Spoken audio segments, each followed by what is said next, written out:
hours later.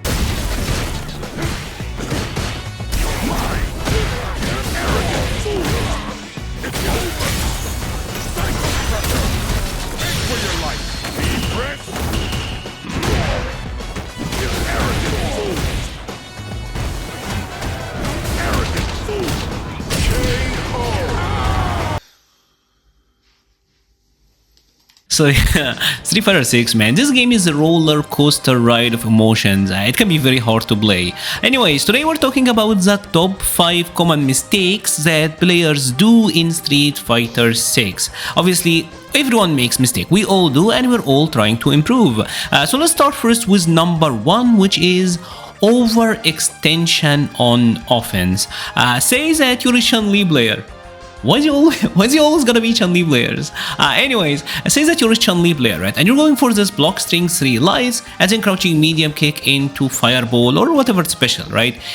This is something that happens a lot, especially if you're like an old school player, someone like me. This is ingrained into your muscle memory, right? If you play Street Fighter 4, Street Fighter 5, we do this all the time.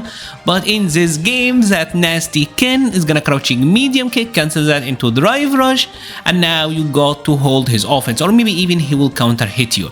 The thing is, in this game, lights for the most part are negative on block. Right? They can frame trap into each other because you cancel one of them into one another, but you don't cancel them into your medium. So when you're going from a jab to a medium, you are at negative frames, and that's why people press the mediums once you're at a distance all the time.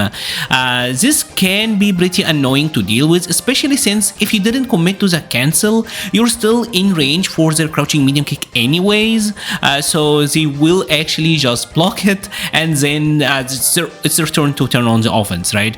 So here is how you deal with this one. Common mistake, I see it all the time. I used to do this a lot. Took me a lot of time to get this out of my memory.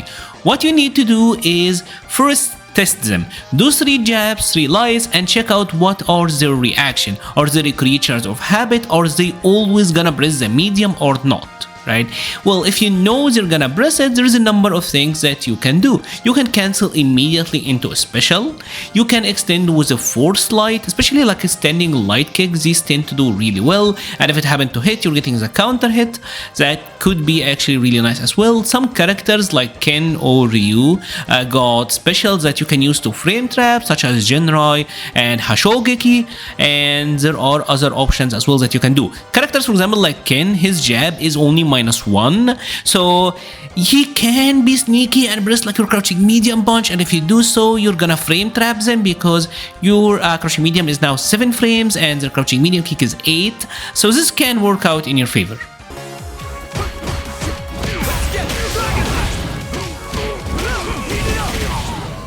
The second common mistake that I see all the time is not using invincible reversal OS when you're blocking a drive rush cancel, and this is extremely common. Actually, if stats is anything to go by, out of the top 10 most played characters right now, the ones with the highest usage, 8 of them got invincible reversals, and overall, if you take a look at the numbers, over 70% of the player base use characters that got invincible reversals.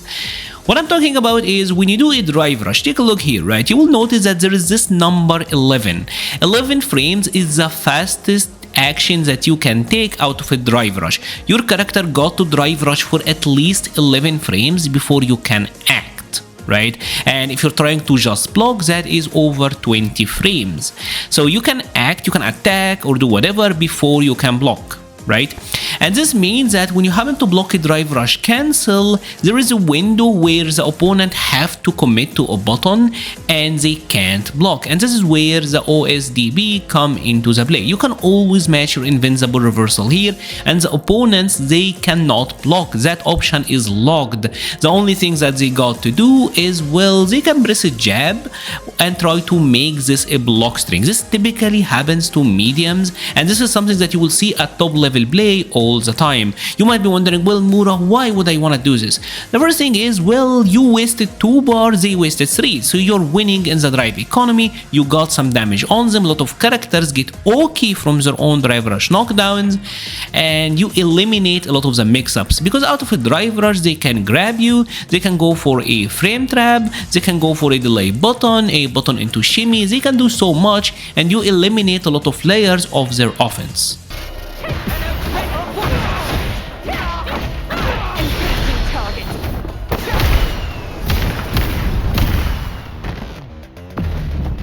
Locked on. The third most common mistake, well, it's not taking enough breaks. I joked about it in the intro, but this is really hard. This game is super hard to be really good at if you're over like 30, if you got a job, because this game is very mentally taxing. Like, there is so many things that are easier to do in life than it is to play Street Fighter 6. Probably the hardest game I've ever played in that regard, because the entire game is about reaction checks. This is like the Counter-Strike of fighting games, right? You're trying to react to drive rush, you're trying to react to drive impact, you're trying to react to regular dashes, there is jumps, you constantly have to make decisions that can cost you the round. The smallest of decisions, like I'm just gonna do super, could eventually turn the tables against you, put you in checkmate situations, so try to take breaks. This is not the game to play when you're exhausted. Don't let your ego get the best out of you. If you're exhausted, if you're annoyed, if you're tilted, Street Fighter 6 will grab you by the face and crush you. This game is brutal and not in the fun way. So take your time with it. Take your time with it. Take your breaks. Take it easy, because the experience can go really bad really fast if you overdo it.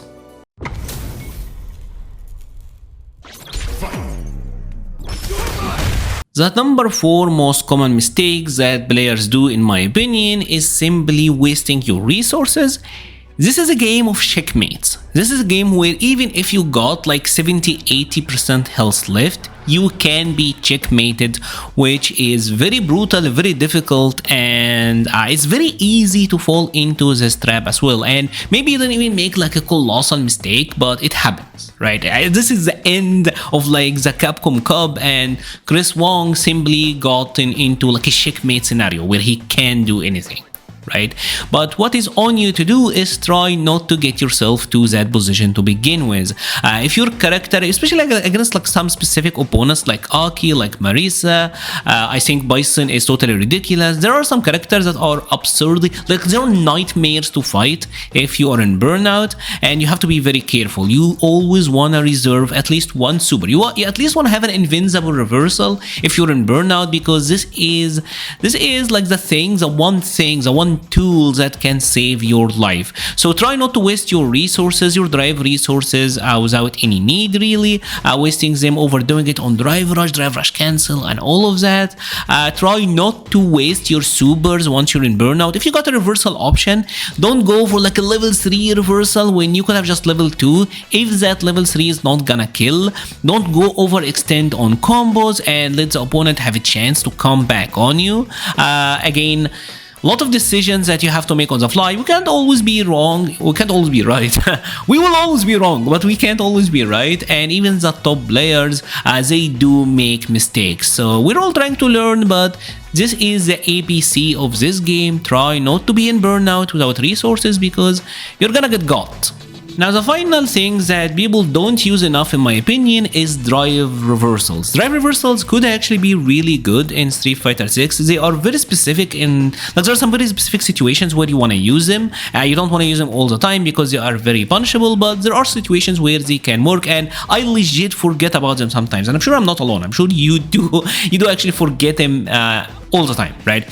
So drive reversals can be used if the opponents are predictable with their drive rush cancels. If the opponent is always doing like crouching medium kick drive rush or like a heavy punch drive rush, etc., and you know they're gonna do it, it could be a good time to use a drive reversal because you're winning in the drive economy. Don't try to use it on reaction, use it on a prediction, right? That is how you can use it and be successful with it. Drive reversal can also be good offensively, especially like once you get the opponent to the corner. Say that you're doing a normal into fireball, or like they're doing a normal into drive rush to try to get a back throw on you. Drive reversal at that point is good. Most of the characters do get like OK on their drive reversals on hit, especially if you're near the corner. Drive reversals can be really good to use on wake up in some situations where you know that the opponent can't really press you that much, especially once you're in burnout. Once you're in burnout, drive reversal on wake up becomes very good because it's -2 and they're not really gonna be able to follow on that much, and even if they got a hit on you, they don't have drive rush to be able to like do massive damage, right? And the only way for them to bait it is to neutral jump, which is obviously very risky because then you can anti-air them and turn the table. So it is a pretty good option in that situation, right? Obviously, it can be punishable if you use it wrong. If you're too happy with it, if they know that you are trying to do it, it can be very punished. It can be punished very heavily. But yeah, overall, it's okay. Maybe it needs a little bit some buffs, but there are some situations where you can use it. And that's about it for today's video. Let me know your thoughts. Which one of these mistakes do you think you do all the time? I do all 5 of them. I'm not gonna lie. Like I have mastered the mistakes of Street Fighter 6, but we're all trying to get better, like I said. If you have enjoyed this video, please leave a like or a comment. It helps the channel so much. I will be leaving a link to the Patreon, Discord, Twitter, and Twitch pages in the description. Thank you so much for watching and stay safe.